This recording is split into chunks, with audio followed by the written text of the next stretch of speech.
Episode 4 is unfortunately cut short. The hardware we use in the studio, the Tricaster 8000, did not completely capture the show. Thankfully, 2/3 of the show still made it through.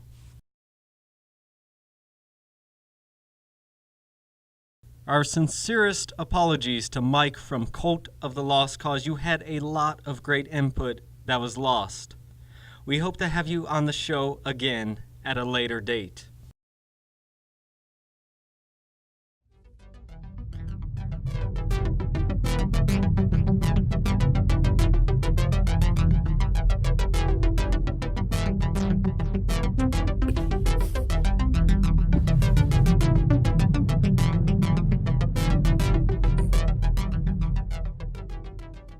And welcome back, everybody, to the Darker Side Podcast.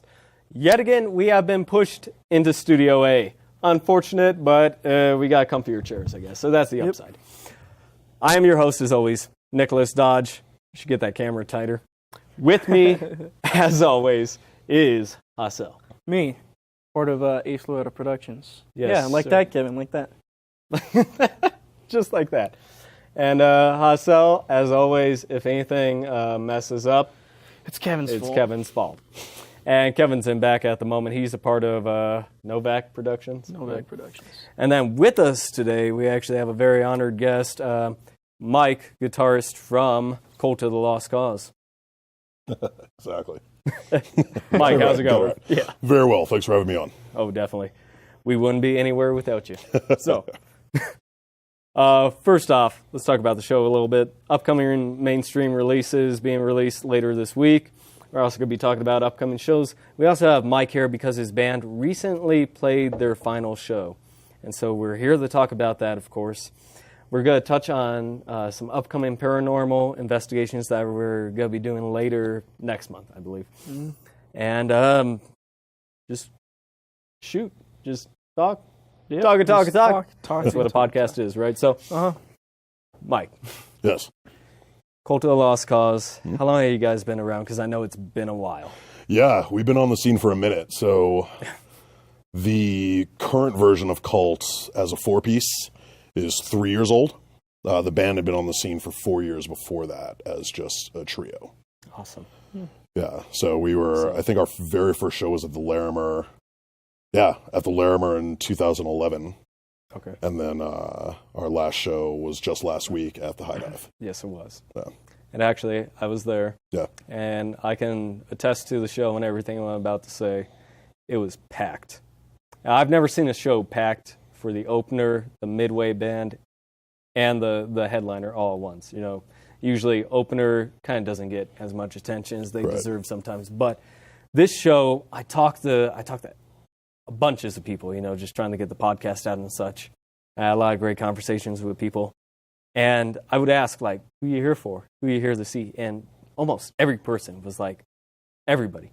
Everybody on the list. We're here to support everyone. And even some of the bands had a lot of great words. Like, they looked up to you guys when you were playing your first shows before they were even in a band, if you can believe that. Yeah. Wow. No, it was crazy from my end, but I can only imagine, like, you being a part of the actual band, just hearing that you guys have inspired other bands to play shows around the scene, you know. That's crazy. I actually had no idea. Like, that's really, that's the goal, I guess. That's awesome. Yeah, definitely.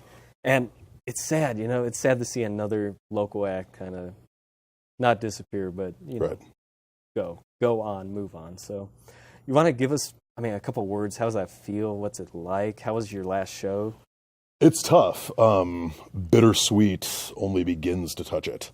Right. It was one of those things that there were a lot of really hard conversations about it amongst the four of us, and a lot of feelings. But I think where we all aligned was that we all love each other and we love the music we make. But it was just one of those things where everyone had other things they wanted to explore. So it was just one of those things where we like what we've done, we like what we're doing right now. We'd rather, if we're going to take a break, we'd rather do it sort of right now while we're all still good friends, we're all still proud of what we're doing, as opposed to let one of those two things disappear and sort of force our hand. I hear you. So So, like, from what I've seen from a lot of bands, they've had inspirations from other bands, like maybe older bands or like bands from a similar genre. Right. Did you guys have any inspirations from? yeah, I mean, it's interesting because all four of us have really, really different musical backgrounds. I think we found a lot more inspiration here in Denver than from anywhere else because I don't think any of us are actually from Denver originally. Really? Yeah. Where are you guys from? Yeah, I'm from San Francisco. Mhyk, our drummer, is from Texas. Rachel, the other guitar player, is from Albuquerque. And Tom, the bass player, is from Long Island. Wow. Okay. So we got a pretty influential. This is so weird. A pretty influential local band, Denver local band, but none of the members are Actually, Denver locals. Yeah, right. Exactly. And we actually met. It's funny because we all met around the scene, basically in other bands. Like Tom and I were in a band together, and we met Mhyk just sort of out, and then we met Rachel when she was playing bass in another band. And then it all kind of came together. But to go back to your question about influences, I think we found more influences here in the scene.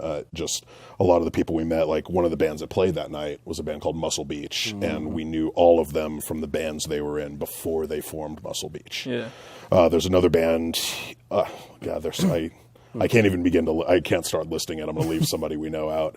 But we're lucky. There's amazing, amazing music in this town. And almost all the shows we played, we met someone or we played with someone that we walked away like, wow, that's insane. That is insane, and that makes us want to try harder. Yeah. So I like to think of the Colorado music scene kind of like the New Jersey music scene. Like, there's a lot of underground stuff going on. There's a lot of punk. There's a lot of metal. And it's all like just one big family music scene entirely. And I don't compare us to California. So many bands out of California, and it's like crazy. That's why I'm saying we're kind of like the upcoming New Jersey in a sense. That there's just this underground scene taking place. Got a lot of great musicians, a lot of great bands, and just a great fan base. As far as I'm concerned, I mean, how's your fan base? Right. How was it? No, I think that's really fair. I think we were always. It's tough because there's so much going on in Denver, especially the last few years, that you can play any night of the week and you have no idea if people are going to show up because there are 5 or 6 other live music shows going on. There's DJs, there's whatever. People have a dozen choices every hour of the day, every day of the week. But we were always impressed that, people would come out, people would be really supportive. And a lot of the shows we were able to play were like how you described that one. Like, people would come out and everyone was there for everybody. Everybody was buddies. Everybody was buying each other's merch, buying each other's records. And so that's one thing that I love about the Denver scene. I want to be like that one day. Right? I bet you, me too. Yeah. Right? God, where was I going after that? That was quite the statement. Kind of. You want to fill airtime for a second? I'm blanking. I guess so. Yeah. You guys are done. I guess, or like you said, For the might be time taking being. a break. Yeah. Are you sad to go? Yeah, it's it didn't hit me until after we got off stage. Yeah. Up until then, we were all having these conversations. We were all really excited to go. All of us already have plans. All of us are already in other projects anyway, or working on them. So it didn't really hit me that it was going to be gone until we were done. And then I was like, oh, man. You're making me cry. It hits me right here, man. That's what I was going to ask. I mean, did anybody have any final words for you? Any heart-wrenching goodbyes for you or anything? Or they know you're still going to be around? Right? Yeah, I think for the most part, people still know we're going to be around. I think what was nice was that when because we posted our goodbyes on Instagram, Facebook, all that stuff. Some of the direct messages we got and some of the comments we got were really, really touching, because it's one of those things where as a local band, you're like, you expect to hear from your parents and your family, and the 3 or 4 bands you always play with, so it was really, really touching. It was really, really awesome that quite a few people reached out to us. So. Awesome. What do you want to talk about? What other projects you or other members of the band are involved in now? Yeah, or absolutely. Involved in, yeah. Yeah, so Mhyk, the drummer, who was also going to be here. He was. Yeah. He was swallowed into a vortex skyward. Oh man, Sucks, you know. those life darn happens. vortexes. Right, they just pop up. Yeah, Mike. So he plays drums in an awesome band called Glacial Tomb that has Okay. one of the guitarists from Chemist is in that. They're a three-piece. It's hard to describe. It's like doom sludge, like death crust. I don't know. Death crust. Yeah, like, I'm trying to find a way to describe it. It's heavy. It's dark and it's heavy. Well, you already combined sludge metal with like crust punk. I mean, already it's gonna be. This is gonna sound bad. I don't mean it to sound bad. It's gonna sound ugly. It is, but for all that's- the right reasons. Exactly, and that's very much the vibe they're going for. The lyrics are very dystopian. The vibe is very violent and physically heavy. That's your band. That does That's sound like your my band, really. Yeah. So he's playing drums in that. Rachel is playing bass in a band called Limwrecker, which is a power violence band. So I think their longest song is like 45 seconds or something. So again, more heavy music. They're going to be playing their first show. Glacial Tomb's going on tour, and their homecoming show is going to be at the High Dive. I want to say in June. And Limwrecker will be on that bill. That'll be their first show. Okay. Yeah, so that'll be a We fun should thing. get in contact. Yeah, you should, Yeah. both of them. Yeah, yeah. Seriously, I'll leave their contact info. Okay, Take off. awesome. Thank you. That'd be great. Don't pay attention to what we're talking about. It's business. It's This is business. All right. It's the ugly side of this. No, this is the beautiful side. Yes, connections. So, yeah. Tom, the bass player, I know he's getting another project off the ground. I don't know what it's called. I don't think it's going to be. Again, you probably want to reach out to him. My impression is that it's not going to be like guitar heavy type stuff. I think he's going in a different direction. I know his taste. He's really, really into a lot of really progressive stuff. So I would imagine it's going to go more in that direction, but I'm not sure, and I don't want to speak for him. Yeah, of course. And then myself, I'm getting another guitar project off the ground that's going to be more like post-hardcore stuff. And then currently I'm playing bass in a hardcore band called Fathers. We recently played. Are you with Fathers? Yeah, yeah. Oh, okay. Because I'm pretty sure. Because I know I have one of the members of Native Daughters coming on to the show in May. Okay. May 14th, I think. He was talking about who's doing the Eddie is in Native Eddie. Daughters. Yeah, That's so who was saying. Eddie's a guitar player in Fathers also. Okay, yeah, because yeah. I've heard all this stuff about Fathers. I've checked out their music, but I haven't really had time to like absorb it. Right, I'm working on it. Yeah, no. It's a work in Yeah, progress. we should start that's listening a to lot. that stuff together, just so we both get like A bonding, bonding. a little date. Yeah. Oh my god. Yeah. Hey, you know what you could do is just come out to shows with me. I could. You could. Yeah, I could. You know, I wanted to go out to. There was a show Friday night. I should have gone to. It was at Lion's Lair, and it would have been great promotion for like all this and stuff. And I would have gotten to see, a bunch of great local acts play. But it's like I would be the only one there by myself. I hate that. Yeah. Yeah. Sometimes that can be fun, and sometimes, it can be really, really anxiety-inducing. Like super drag. Yeah, yeah. Because I've been, like 1,000 shows probably since I was 16 up till now. Right. A decade's worth of just seeing shows every month. Right, So, of course, I've been to shows alone. It's just what happens sometimes. right. And you're right. Like sometimes it can be positive. You can meet people, form new relationships with fans that like the same music that you do. Right. Sometimes you're just standing alone in a crowd waiting for your band to come on. And you're like, I just want to leave. Right, exactly. Honestly, this is tormenting. Right. So, But yeah, that's so I'm playing bass in Fathers, and I think our next show is the Westward Festival, okay. and then I know in July we're playing the Sailor Records party, which I think is going to be at Mutiny. I don't know what I want to say it's July 7th. It's that first weekend. Yeah. And then we're going on tour in fall. That's real quick. So- I mean, didn't Fathers just kind of form? Yeah, actually, recently? we're not even 2 years old. Yeah. We formed basically last February, and I had never played bass. Like Eddie and the singer Steven, I know both of them, and they were just like, want to play in a band? but we don't need another guitarist right now. I was like, sure, Okay. fine. Yeah. I'll play, See how I'll play this whatever goes. you want. I was about to say, you're looking for a guitarist, right? I can't play guitar, but I'll do my best for you. We'll see. dude. Episode 1. I know, right? Back. Yep. We but yeah, Fathers is we formed in February. We recorded the album in June or July. Yeah. And then our second guitarist, Zach, he just joined.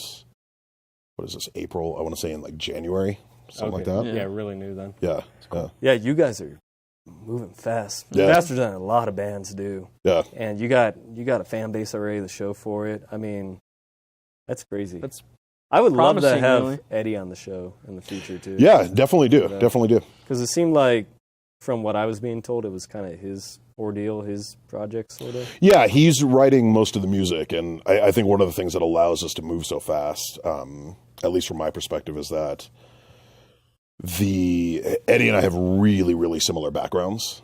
So even though bass is a new instrument to me, when he brings his song ideas in, I get them. They're based on all the stuff that I used to listen to or do now. We have really, really similar taste. So I feel like I can hear a lot of the parts most of the time first try. Nice. And so we're just really lucky that we have a really awesome drummer, Ryan, and Zach on other guitar, and our singer Steve, same thing. So we're able to make the music pretty quick. Awesome. Yeah. You know, on that note, we're going to take a quick break, play a song from Cult of the Lost Cause. When we come back, maybe we'll touch more on Fathers. We're Yep. going to have upcoming mainstream releases and that paranormal investigation yeah. stuff coming up too. So stay tuned. Stay tuned. Stick around. Yeah.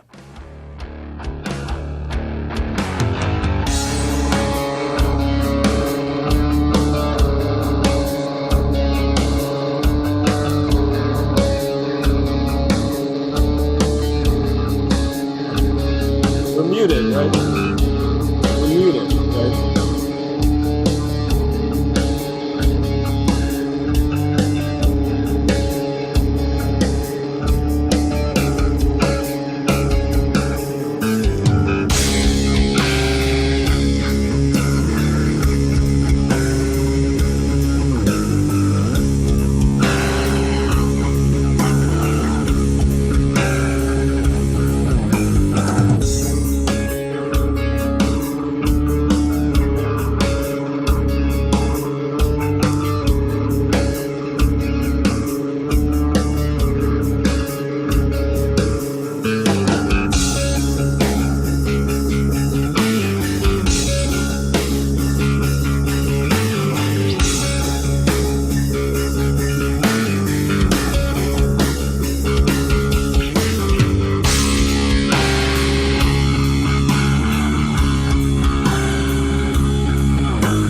welcome back, everybody, to the Darker Side Podcast. Hopefully we're unmuted.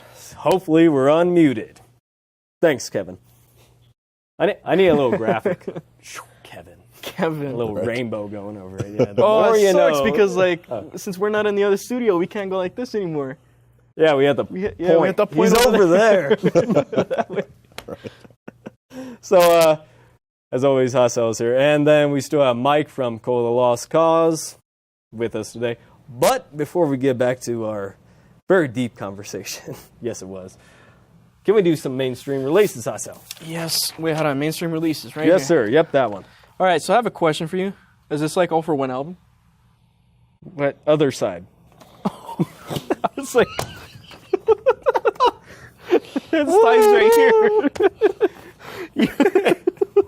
Go ahead. Well, anyways, Godsmack, When Legends Rise. Godsmack. Does anybody listen to Godsmack anymore?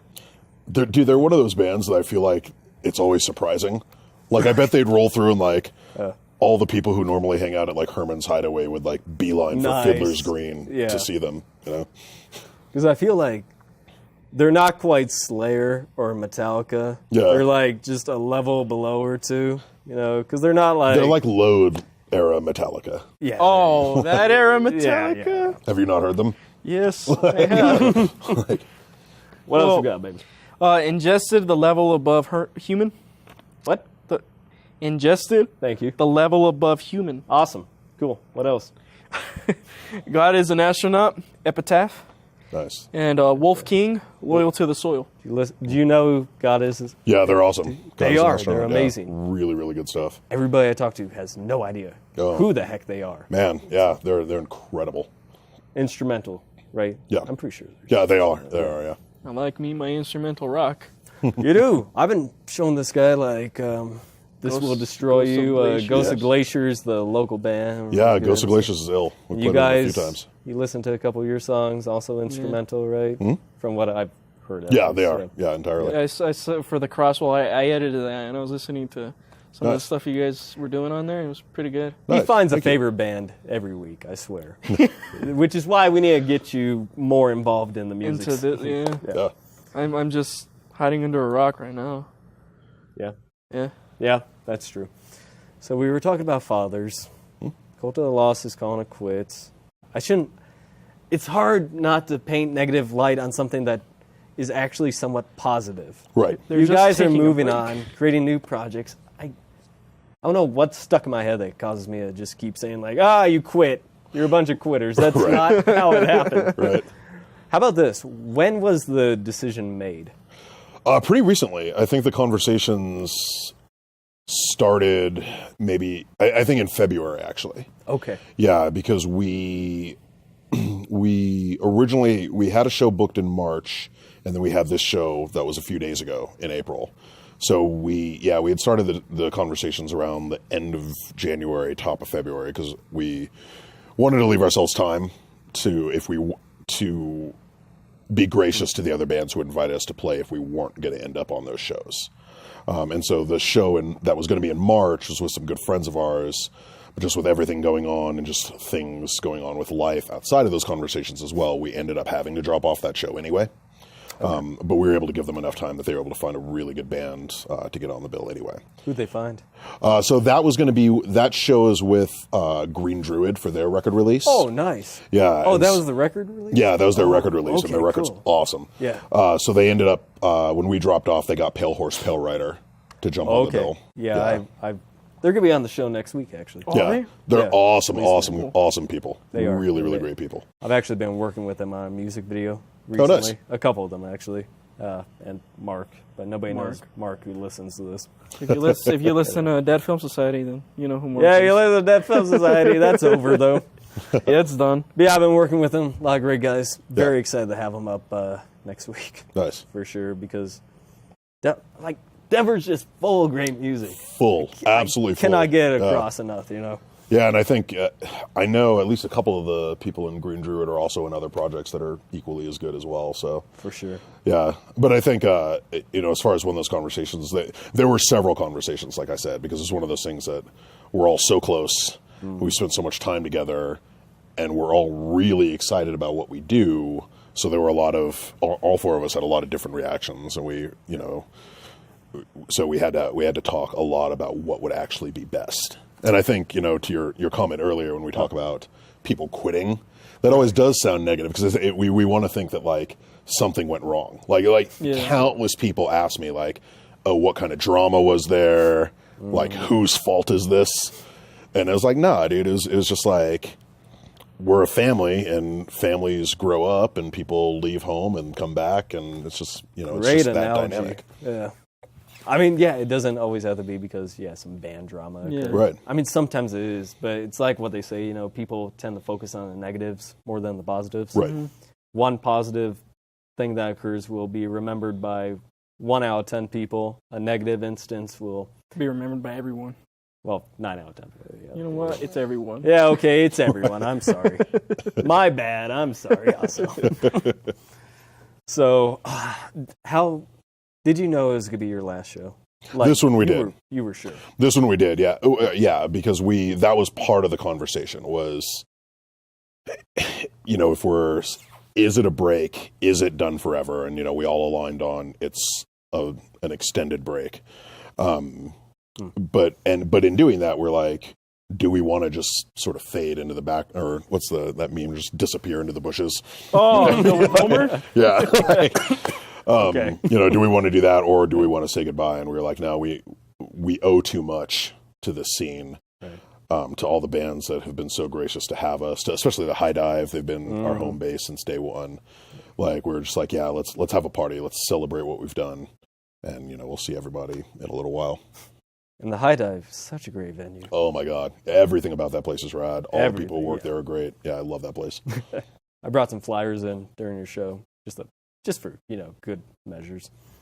And I don't know who I talked to. Who's the chillest guy in the world. All of them are. I go there, I'm sitting at the bar, and, you got the whole staff to the side of you, and they're just cheery people. Yeah. You go to the Marquee or the Summit these days, and they got taken over by AXS, I'm pretty sure. Live Nation, I think. Nation? Yeah, I think it's Live Nation, actually. But yeah, one of those major companies. Yeah, and just everything just changed. It did. It did. And it really did. Awful. I don't want to go shows anymore there just because of, even the staff has changed. Yeah. And I brought my camera into the Marquee, a couple of months back to shoot for a band.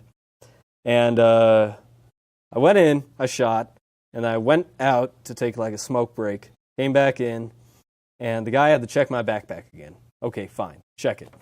A different guy checked it. He pulled down my 200 millimeter camera lens, said, "What are you doing? You can't be in here with this. You can't come back in." I was like, "I just shot the band with this. What are you talking about?" He's like, "Well, you shouldn't have done that. You should have checked him more." I'm like, "Why are you being so thorough? Am I hiding a knife or a gun inside this camera lens or something? What is..." I just don't get it. And that's just one instance. I've heard a lot of comments from bands and such that they get treated just, I guess, not fairly anymore there. Differently, okay. Yeah, and it's around that. I've had a handful of buddies who they've had shows there recently, and yeah, same thing. They'll get searched loading in. So you're loading your gear in. You're going to make a half dozen trips through a door. And they're getting searched every single time and things like crazy. That. Last time Fathers played there, we didn't have that experience, but we did talk to a couple people who work there, and it was at Marquee. Yeah. And yeah, they were saying it was a really hard thing because they're dedicated to that venue. That venue's been there a long time and has done a lot of really good things for Denver. Yeah. And they're watching that change into something completely different, and no one has any control over it. It's all being dictated from on high, from somewhere else. I hear you. I mean, that's just how the cookie crumbles sometimes. Nobody likes change. So, real quick, real quick, we're going to take a look at some upcoming paranormal investigation, location sites and such that the Darker Side podcast is going to investigate. I cannot wait. I'm really excited about that. I am too, because we have not had a good paranormal investigation since episode 1 so far. I feel like we're leaving the viewers out because of it. Yeah. That's a big part of this whole podcast. So we're going to take a quick minute look at that and come right back to the show, talk a little bit more, second breaks, get a popcorn, get a drink, come back. Yeah, Kevin, get my chips. Let's take a look.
you have it, everybody. Riverdale Road, up north in Colorado. Real creepy place. Lots of scary stuff. Ooh. Then we got the Black Forest down south, just north of Colorado Springs. And then everybody knows where the Stanley Hotel is, so I shouldn't And have to I explain cannot that. wait to go there because I've never been there. Like, I've heard so much about it, and I just got to go there before I die. You ever been to the Stanley? Like, what? I'm hearing things over there. I haven't. It's a ghost. Right? You haven't? Investigation in the suit. I guess you're not from here either. Yeah, no. There's a lot of touristy stuff I haven't done. I haven't been to that crazy castle that guy built. Yeah, the castle? Yeah. I've never been there either. Yeah, What castle? There's a castle. Yeah, there's a castle somewhere. It's in the woods. You can get to it, but this guy has been building it by hand for like something like 25 years or something, just out of found materials. Yeah. And that looks creepy as hell to me. Also dangerous. Like, incredibly dangerous. That was the big thing, too. Like, everybody was worried, like, this is not going to be stable. Somebody's going to fall through one of the boards or something. Right. One of the metal pieces. Yeah. Yeah. So, anyhow, everybody, second quick break. More music from Cole the Lost Cause, and then we're going to finish off strong. So until then, stay tuned. This is where the footage ends. The problem has been fixed, and we will return in our original studio next week. So please, stay tuned.